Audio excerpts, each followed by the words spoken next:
Today marks the 462nd day of my time as your board president and the 371st day serving as your executive director. It has been quite a year, and obviously, we are not all the same people.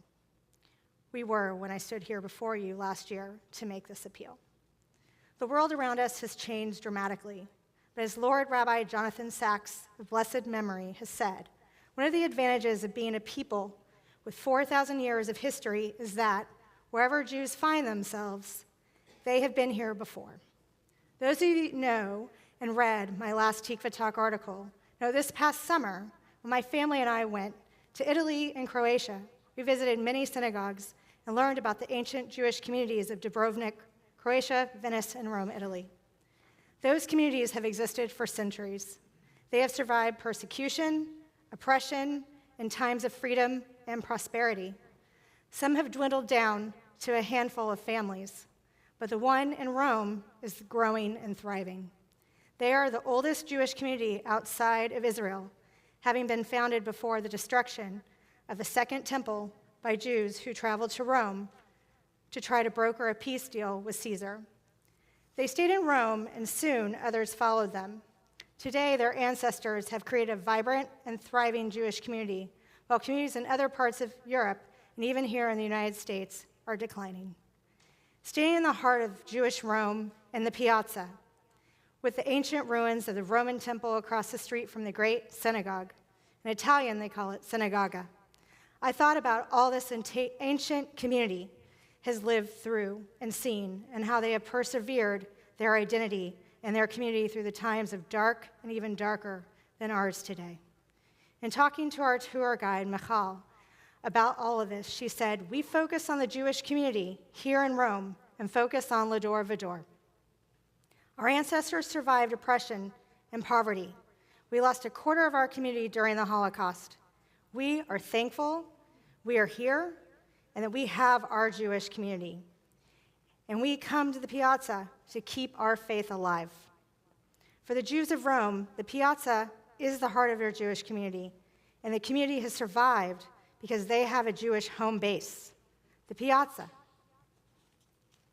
a place where they can connect with their community, be Jewish, and continue to pass down their traditions from generation to generation. The way through the changed world we find ourselves in today is to learn from our Roman Jewish family. Lean in to our Jewish community, to CBT, the heart of our Jewish community.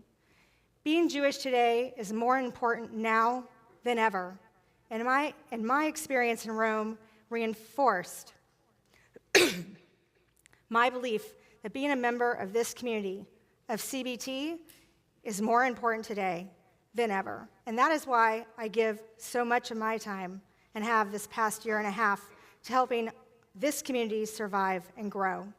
But it takes the dedication of all of us to keep the doors of CBT open and to make it the kind of Jewish community where everyone can find their home. It's more important than ever that we have a place to go where we can be Jews and enjoy our heritage, holidays, rituals, and our people. CBT is that place. Our synagogue serves to bring us as Jews together for worship, study, and community. Each of us has our own reasons for being a member of Congregation B'nai Tikva. In the spirit of Jewish tradition, if I asked everyone here for your reasons, I get many different answers. Please close your eyes and think about what CBT means to you, or about the times in our community that mean the most to you.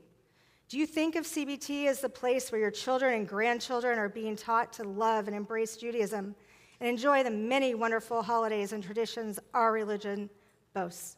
Are you thinking of CBT as the place where you celebrate your holidays and your mitzvahs and other joyous occasions with your family and friends? Or for you, is CBT the place to come together to support others in crisis, to rally together to help others in need, and console one another when a loss of a loved one must be comforted? Or is CBT the place where you meet friends, spend time with old friends, and have a sense of belonging?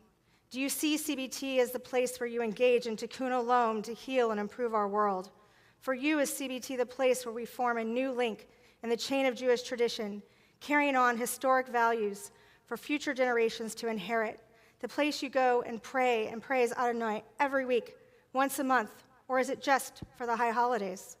Maybe CBT is your Jewish home for these 10 days with us when you reconnect with your Judaism. Or maybe for you, like me and my family, it's for all of these reasons. CBT is, in essence, our piazza, the heartbeat of our community, our Jewish home. It's hard to be Jewish alone, and Jews are not meant to be alone. We are meant to live in community through a congregation. One's life is enhanced and expanded. That is what a synagogue like CBT is all about, a place to provide for the spiritual, communal, and educational needs of every generation of Jews. And to be the kind of Jewish home we all want and need, it takes money. So I'm going to just now get to the point, to explain the importance of not only contributing to the High Holiday Appeal, but giving your time and money to CBT this year and for many, many years to come. Here are some facts. This year, it will cost approximately $1 million to run our synagogue. This includes staff compensation, the mortgage, taxes, utilities, programming, and office costs. We are dependent on our members to provide the money that CBT needs to operate. And without those dues and contributions for our members, we honestly could not run our shul. Now, some of you may be thinking, all that you say is fine, but let someone else come forward to pay the privilege for maintaining our synagogue and synagogue life. I already pay dues, but dues barely get us by each year. It's your donations and continued membership that will take us into our future. If you leave it up to others, sooner or later, there will no longer be any other in Jewish life as we now experience it here at Congregation B'nai Tikva, and it could come to an end. Now, I don't want to scare anyone into thinking that CBT is about to shut down. It's not, but it's important that we not take that for granted. So once again, I ask each of you to be generous this year when making your high holiday donation and tzedakah. Make a donation that is meaningful to you, or as my friend Zaffi Welch said last year in her CBT, give until it hurts a little. Do it for yourselves. Do it for your family. Do it for your children. Do it for your grandchildren. And do it for the generations to come, our future. If you have your ticket today, you can flip the tab with a specific amount.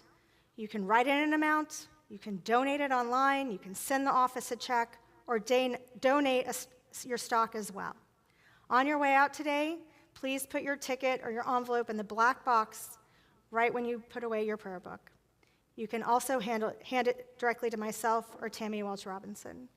On behalf of myself, my family, the rabbi, the entire office team, and the entire CBT Board of Trustees, L'Shana Tova, a healthy and prosperous new year to you and all your families, and thank you for being a part of the Tikva family. Now I have a few thank yous.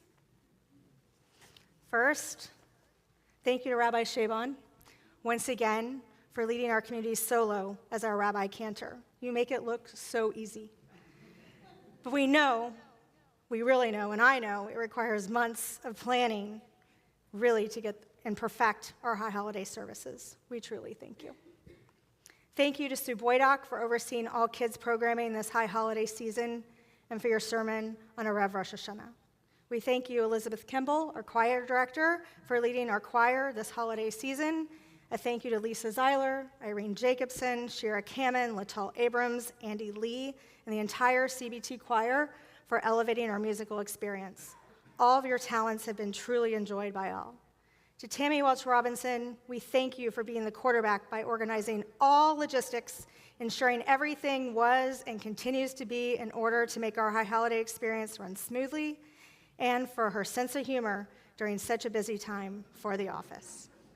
Thank you to Kathy Jacobs for ensuring every form and list was set up, organizing our Yitzker book, and so much more. A thank you to Chanel Benamou for being my partner by keeping us on track with our budget and membership renewal.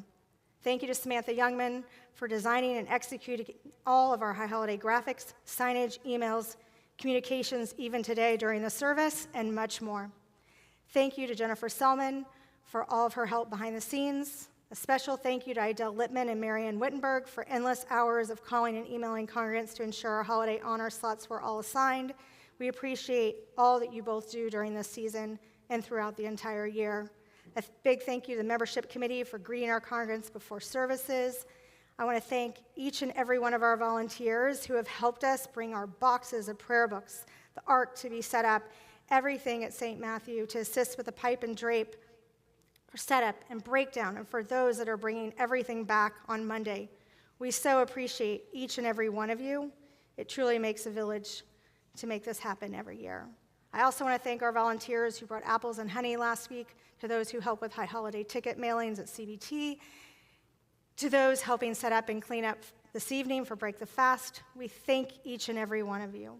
Once again, a special thank you to Pastor Rustin, Pastor Mike, Tom Aragon, Ginger Moya, and all the members of St. Matthew for their generosity.